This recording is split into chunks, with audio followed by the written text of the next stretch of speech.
নমস্কাৰ দৰ্শকসকল চাবলৈ আৰম্ভ কৰিছে অসম পালছ নিউজ আজি 22 তাৰিখ মঙ্গলবাৰ আৰু আহি পৰিছে আজি দিনটোৰ কেইবাটাও গুৰুত্বপূৰ্ণ খবৰ এনে খবৰসমূহ নিতৌ চাবলৈ চেনেলটো ছাবস্ক্ৰাইব কৰি ভিডিঅ'টোত এটা লাইক কৰি দিবলৈ লৈছো আজিৰ দিনটোৰ প্ৰথমটো ব্ৰেকিং নিউজ মুছলমানৰ ন্যায়ৰ বাবে গৰজি উঠিল আছাদুদ্দিন ওৱেইচি তেওঁ মন্তব্য কৰিছে নিৰ্বাচনত জয়ী হ'বলৈ ভূমিহীন মানুহক উচ্ছেদ কৰিছে হিমন্ত বিশ্ব শৰ্মাই মিছন বসুন্ধৰাত কিয় হাংগুৰি লোৱা নাই বাংলাভাষী মুছলমানক অসমৰ মিয়া মুছলমানৰ ন্যায়ক লৈ গৰজি উঠিল আছাদুদ্দিন ওৱেইচি লৈ আহিছোঁ ইয়াৰ সবিশেষ অসমৰ মিয়া মুছলমানৰ ন্যায়ক লৈ গৰজি উঠিল আছাদুদ্দিন ওৱেইচি মিয়া মুছলমানক ভূমি অধিকাৰৰ পৰা বঞ্চিত কৰিছে হিমন্ত বিশ্ব শৰ্মাই জুলাই মাহতে ৭,০০০ মুছলমান পৰিয়ালক গৃহহীন কৰিছে চৰকাৰে ধুবুৰী লখিমপুৰ নলবাৰী গোৱালপাৰাত চলাইছে অমানৱীয় উচ্ছেদ সংবিধান নামানি হিমন্ত বিশ্ব শৰ্মাই চলাইছে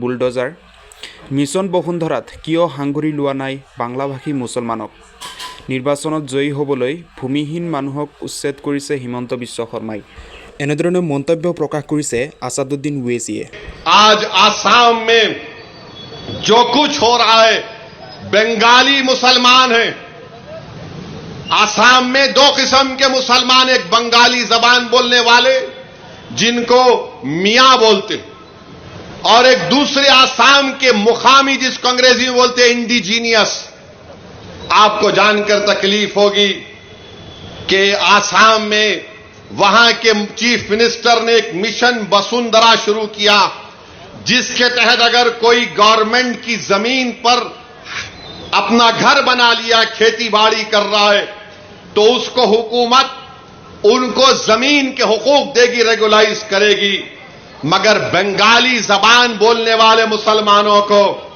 मिशन वसुंधरा में उनको जमीनें नहीं दी जा रही हैं आप सोचो थोड़ी देर के लिए जुलाई 2025 में 3,300 बंगाली जबान बोलने वाले बड़ी तादाद में मुसलमान भी हिंदू भी हैं थोड़े बहुत उनको बेदखल कर दिया गया उनको निकाल दिया गया कितने 3,300 परिवारों को 3,300 अफराद को नहीं अगर 3,300 को आप पकड़ लिए उसकी बीवी और 2 बच्चे तो आप यही 7-8 हजार हो जाते एक महीना भी न खत्म होने आ रहा है करीब 7,000 लोग बेघर हो गए डुबरी में लखीमपुर में नलबारी में गोलपारा में और जो गवर्नमेंट लैंड पर घर बना लिए फॉरेस्ट लैंड पर घर बना लिए सिर्फ डुबरी में 1,400 खानदानों को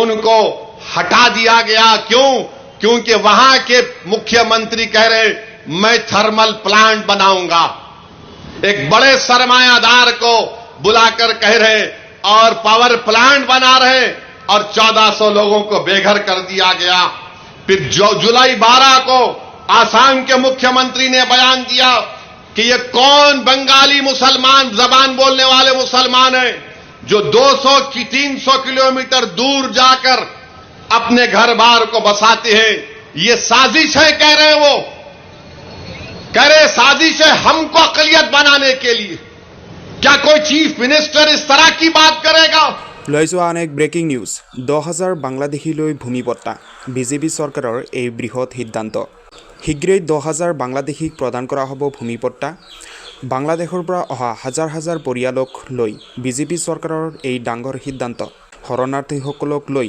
উত্তৰ প্ৰদেশৰ যোগী আদিত্যনাথৰ চৰকাৰৰ এই বৃহৎ সিদ্ধান্ত লৈ আহিছোঁ সবিশেষ শীঘ্ৰেই 10,000 বাংলাদেশীক প্ৰদান কৰা হ'ব ভূমিপট্টা বাংলাদেশৰ পৰা অহা হাজাৰ হাজাৰ পৰিয়ালক লৈ বিজেপি চৰকাৰৰ এই ডাঙৰ সিদ্ধান্ত 1975 পূৰ্বে অহা প্ৰতিটো পৰিয়ালক দিয়া হ'ব ভূমিৰ আবণ্টন শৰণাৰ্থীসকলক ভূমি পট্টা প্ৰদান কৰাটো হৈছে চৰকাৰৰ নৈতিক দায়িত্ব পৰ্যাপ্ত পৰিমাণৰ ভূমি উপলব্ধ নহ'লে বিকল্প প্লটৰ ব্যৱস্থা কৰিবলৈও বিষয়াক নিৰ্দেশ কৰিছে ভূমি অধিকাৰ নিয়মীয়া কৰিবলৈ নতুন আইনী ব্যৱস্থা প্ৰৱৰ্তনৰো নিৰ্দেশ যোগী আদিত্যনাথৰ ভাৰতত আশ্ৰয় লোৱা হাজাৰ হাজাৰ পৰিয়ালৰ সংগ্ৰামক সন্মান জনাবলৈ এই ব্যৱস্থা গ্ৰহণ কৰিছে শৰণাৰ্থীসকলক লৈ উত্তৰ প্ৰদেশৰ মুখ্যমন্ত্ৰী যোগী আদিত্যনাথৰ বৃহৎ মন্তব্য। যোগী আদিত্যনাথৰ সিদ্ধান্তক আদৰণি হাজাৰ হাজাৰ শৰণাৰ্থী পৰিয়ালৰ। লৈ যোৱা আন এক ব্ৰেকিং নিউজ। নিউ বঙাইগাঁৱত 8জন বাংলাদেশীক গ্ৰেপ্তাৰ। অবৈধ বাংলাদেশীৰ বিৰুদ্ধে অভিযানৰ মাজতে এই সফলতা। নিউ বঙাইগাঁৱত কৰা কটকটীয়া নিৰাপত্তাৰ ব্যৱস্থাৰ ফলতেই আজি 8গৰাকী বাংলাদেশীক গ্ৰেপ্তাৰ কৰিবলৈ সক্ষম হৈছে আৰক্ষীয়ে। বঙাইগাঁও আৰক্ষী আৰু জিআৰপিৰ অভিযানত গ্ৰেপ্তাৰ আটাইকেইটা বাংলাদেশী। সন্দেহজনক নাগৰিক অসমত প্ৰৱেশৰ খবৰৰ পিছতে কঠোৰ প্ৰশাসন। নিউ বঙাইগাঁৱত ৰেলযাত্ৰীক তন্নতন্নকৈ তালাচীৰ পিছত জিলা আৰক্ষীৰ অধীক্ষকৰ নেতৃত্বত চলা অভিযানত ধৰা পৰে 8গৰাকী বাংলাদেশী। আৰু বঙাইগাঁও আৰক্ষী আৰু জিআৰপিৰ অভিযানত আটাইকেইটা বাংলাদেশীক গ্ৰেপ্তাৰ কৰিবলৈ সক্ষম হয়। আকৌ জনাইছোঁ, অবৈধ বাংলাদেশীৰ বিৰুদ্ধে অভিযানৰ মাজতে ডাঙৰ খবৰ আহি পৰিছে। নিউ বঙাইগাঁৱত 8গৰাকী বাংলাদেশীক গ্ৰেপ্তাৰ। নিউ বঙাইগাঁৱত কৰা কটকটীয়া নিৰাপত্তাৰ ব্যৱস্থাৰ ফলত আজি গ্ৰেপ্তাৰ কৰিবলৈ সক্ষম হয় 8গৰাকী বাংলাদেশীক। বঙাইগাঁও আৰক্ষী আৰু জিআৰপিৰ অভিযানত গ্ৰেপ্তাৰ আটাইকেইটা বাংলাদেশী।